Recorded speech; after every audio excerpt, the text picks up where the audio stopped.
কিসের মধ্য দিয়ে? ওই দাওয়াত এবং জিহাদের মধ্য দিয়ে। এটা কি ব্যক্তি করছে না জামাআত করছে? ব্যক্তি করছে না জামাআত করছে? জামাআত করছে। তাহলে আমরা বুঝতে পারলাম ব্যক্তি এই প্রবলেমের সলিউশন না, এই প্রবলেমের সলিউশন হচ্ছে কি একটা জামাআত। আমি যেমন প্রশ্ন করি যে আপনার দেশে আপনার অঞ্চলে কি সেই জামাআত আছে? যদি বলেন নাই, তাহলে আমরা প্রত্যেকেই দায়ী কেন নাই। ইচ এন্ড এভরিবডি আমরা দায়ী যে কেন এখনো নাই।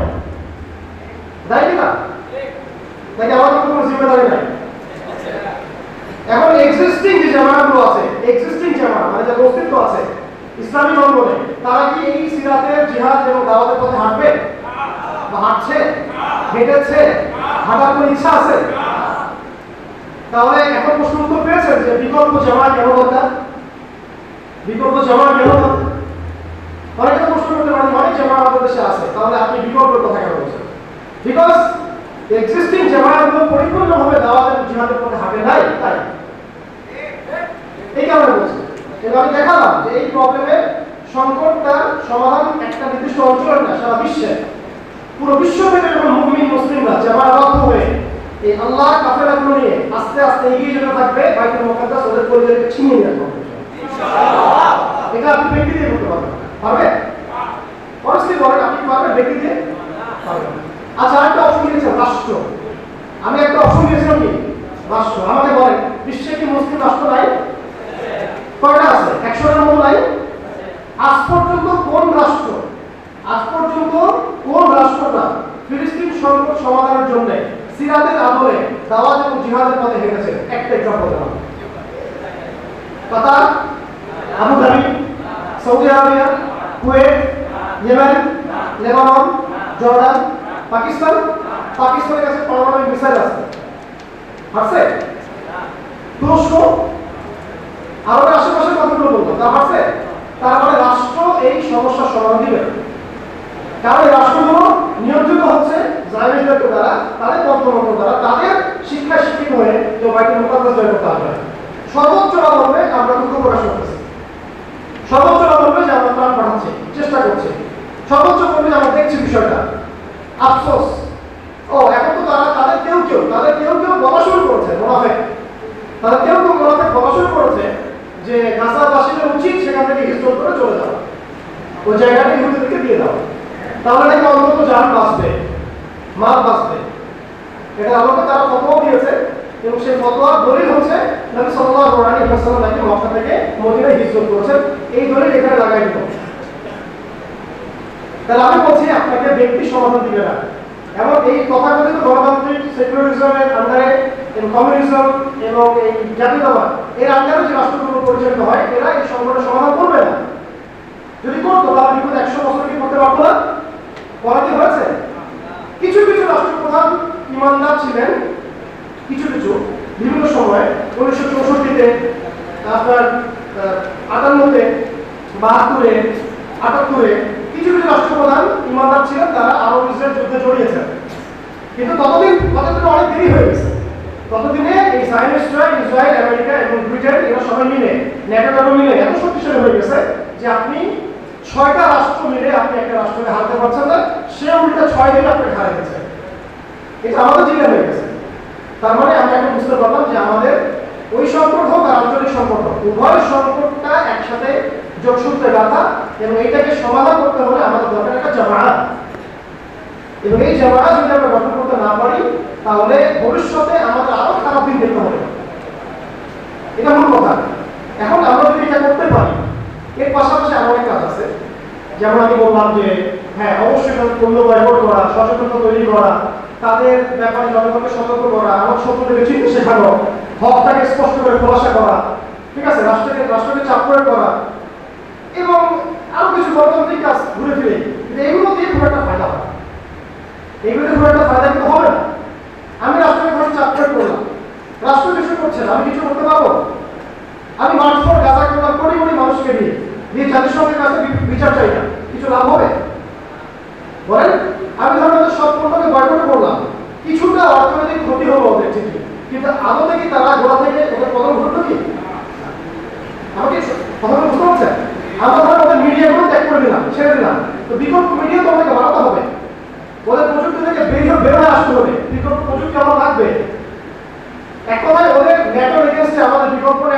ন্যাটো মানে আমাদের বাহিনী আর কি, বিকল্প ন্যাটো হচ্ছে আমাদের আমাদের ঐক্যজোট, ওদের জাতিসংঘের এগেনস্টে আমাদের ঐক্যজোট, ওদের অর্থ ব্যবস্থার এগেনস্টে আমাদের অর্থ ব্যবস্থা, ওদের সামরিক ব্যবস্থার এগেনস্টে আমাদের সামরিক ব্যবস্থা, ওদের প্রযুক্তির বিপরীতে আমাদের প্রযুক্তি, ওদের বাণিজ্যের বিপরীতে আমাদের বাণিজ্য। এগুলো আমাদের মেজর কাজ, এগুলো হওয়া উচিত ছিল বিগত 50 বছর আগে। হয়েছে কি? এখনো সেগুলো নিয়ে কথা বলছি আমরা, কিন্তু এই সমস্ত কথাগুলো যেগুলো আমি বললাম সমাধানে, এই সমস্ত সমাধানগুলো যদি আমরা একসাথেও করি তবুও এই জেরুজালেম মুক্ত হবে না। তাহলে কি লাগবে এগুলোর সাথে? এগুলোর সাথে লাগবে ওয়াল্লাহি ওয়াল্লাহি ওয়াল্লাহি, এগুলোর সাথে লাগবে শুধুমাত্র জিহাদ ফিসাবিলিল্লাহ। এর বাইরে অন্য কোনো রাস্তা দিয়ে আপনি এটাকে সমাধান করতে পারবেন না। এর বাইরে অন্য কোনো রাস্তায় আপনি এটাকে সমাধান করতে পারবেন না। আমি আরেকবার বলে পুরো শেষ করে দিচ্ছি। আমাদের কাছে ভিজিবল যেগুলো মনে হয় যে ওদের এই জাতিসংঘের এগেইনস্টে আমরা একটা জাতিসংঘ করলাম, ইউনাইটেড মুসলিম নেশনস আমরা চাপ দিলাম, তাই এটা লজিক আছে কথায়, এটা হতে পারে এবং এটা ভালো হতে পারে, হতে পারত, হয়েছে হয়েছে কি? ওদের অর্থ ব্যবস্থার এগেইনস্টে আমাদের অর্থ ব্যবস্থা আছে কি? বিশ্বের স্বাধীন অর্থ ব্যবস্থা আমাদের? ওদের মুদ্রা ব্যবস্থার এগেইনস্টে আমাদের মুদ্রা ব্যবস্থা আছে?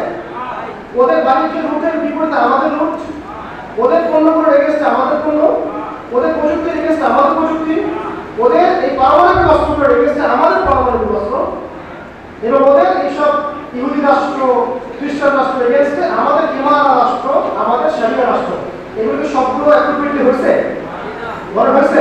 তার মানে আমরা এখন হোমওয়ার্কই করি নাই, বাইতুল মুকাদ্দাস জয়ের হোমওয়ার্ক এগুলো ছিল। আর এগুলো যখন একত্রিত হবে, তখন দেখবেন ইসরায়েল, আমেরিকা, ন্যাটো যাই বলে এরা পালানোর কোনো রাস্তা খুঁজে পাবে। আর এগুলোর সাথে যদি আমাদের সিরাতে সুন্নাত, যেটা বললাম দাওয়াত এবং জিহাদ, এইটা যদি একত্রিত হতো জামাতবদ্ধভাবে, তাহলে এই পৃথিবী থেকে ইহুদি জাতির নাম মুছে ফেলতে পারতাম না। তারপরে দেখেন আমরা কত পিছনে আমরা চিন্তা করতেছি, কথা বলতেছি। তাহলে এখন যদি আপনি বলেন ভাই এখন কিভাবে আমরা আগাবো, তাহলে আমাদেরকে ওইভাবে আগাতে হবে। এখন আর এই শুধুমাত্র মসজিদ কেন্দ্রিক, মাদ্রাসা কেন্দ্রিক, মক্তব কেন্দ্রিক এইটুকু ফিকির করলে আমি দায়িত্ব করতে পারবো না। আমাদের সম্পর্ক এখন রাজনৈতিক, সম্পর্ক অর্থনৈতিক, সম্পর্কটা কিন্তু ওয়ার্ল্ড অ্যাফেয়ার্স। তাই আমাদেরকেও জামাবদ্ধ হতে হবে, ইমারা গঠন করতে হবে, বাংলাদেশকে অন্তত একটা মদিনা রাষ্ট্র বানাতে হবে। এটা আমাদেরকে ভীষণ ক্রিয়েট করতে হবে। কারণ আমাকে বলেন একজন ব্যক্তি দাঁড়ালে কি বাংলাদেশের সরকার সরে কি আমাকে রাষ্ট্র গঠন দিয়ে দিবে বলেন? বা 10-20 জন দাঁড়ানো হবে নাকি? বাংলাদেশের তাওহীদপন্থী সমস্ত মানুষের একটা প্ল্যাটফর্ম আসা দরকার ছিল কি না? কিন্তু আমরা করতে পারি না। আর এখন যদি আমরা আগামী 5 বছরেও এটা করতে না পারি, 5 বছর বহু দূরের কথা, আমি তো বলছি আগামী 1 বছর 6 মাসের মধ্যেও যদি এরকম কিছু না হয় তাহলেও কি হয়ে যাবে। কারণ যারা আপনার শত্রু তারা কেউ বসে নাই। বিগত 50 বছরে এমন ভূরাজনৈতিক প্রেক্ষাপট তৈরি হয় না এই গ্লোবাল অঞ্চলে। ওদের ওখানে ইসরায়েল জুলুম করতেছে, জায়নিস্টরা জুলুম করতেছে, আমাদের ভাইরা মরছে, শহীদ হচ্ছে এবং মারছেও। সেখানে কিন্তু আল্লাহ পাক আমার বাধা তৈরি করে দিয়েছেন। আমাদের এই অঞ্চলে ভারত, পাকিস্তান, শ্রীলঙ্কা, নেপাল, ভুটান, মিয়ানমার এই অঞ্চলের জিহাদের জন্য তো আমাদেরকে প্রস্তুতি গ্রহণ করতে হবে। এখানে সরাসরি ওই ইসরায়েল না থাকলেও এখানে ইসরায়েলের সবচেয়ে বড় মিত্র ভারত তো আছে, ওদের সবচেয়ে বড় মিত্র মুশরিকরা তো আছে। আপনার কি মনে হয় এই সমস্যার সংকটের সমাধান পাকিস্তান করে দেবে? যার যা অঞ্চলের সমাধান তাকে করতে হয়। এই জন্য সংকটগুলো আমরা বুঝতে পারছি, চিহ্নিত করতে পারছি, সলিউশনের পথগুলো বুঝতে পারছি, কিন্তু এটা হাঁটার জন্য শুরুটা যে করবো এই শুরুটাই আমরা করতে পারছি। এটা আফসোসের কথা। আমি আমার ভাইকে একটা কথা বলতে চাই, আমি আমার ভাইকেই বলি, আমাদের যারা চলার পথের ভাই, আপনি দুটো কাজ আমাদের নবীওয়ালা দুটো কাজ হয়। একটা হচ্ছে জাতিকে সতর্ক করা, জাতিকে নসিহত করা, আর একই সাথে যে আদর্শটা আমি হক মনে করছি, যেটা আল্লাহর পক্ষ থেকে প্রাপ্ত আদর্শ, সেটার প্রতিষ্ঠার জন্য আমাদের কাজ করতে হবে। শুধু আপনি বাতিলের বিরুদ্ধে কথা বলবেন, মানুষকে স্বপ্ন দেখাবেন, এটা যথেষ্ট না। শুধু স্বপ্ন দেখানো যথেষ্ট না, স্বপ্ন বাস্তবায়ন করার জন্য আপনাকে সামনে আগাতে হবে। কথা বুঝতে পারছেন? দুটো বিষয় হয়, হয় আমরা মানে প্রবলেমগুলো আপনাদের সামনে উপস্থাপন করবো, সলিউশনগুলো বলে দিব, বলা পর্যন্ত শেষ, মানে আমি একটা স্বপ্ন দেখায় চলে গেলাম। এবার এই প্রবলেম, এই সলিউশন আসলে এইভাবে আগায় নিতে হবে। এটা তাত্ত্বিক কথা হলো, এটা স্টেজে দাঁড়ায় তাত্ত্বিক কথা হলো, আমি স্বপ্ন দেখা গেলাম আপনাকে, এই স্বপ্নটা বাস্তবায়ন করবে কে? তাকে সামনে আসা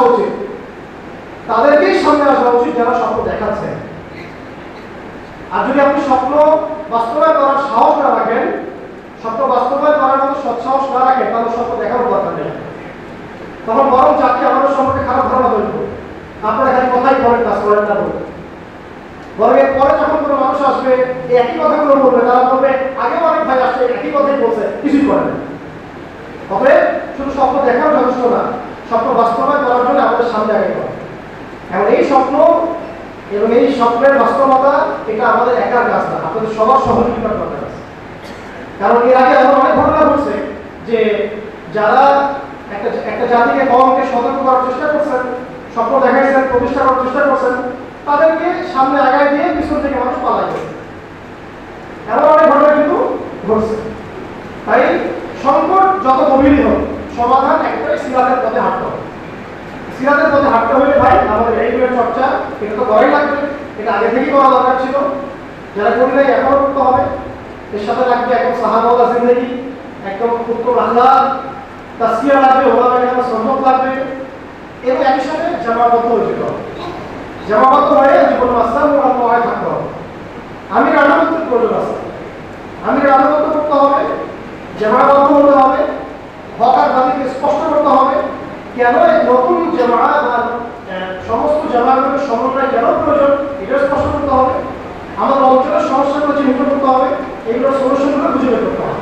তারপরে ধরে ধরে একটা একটা করে ধরে ধরে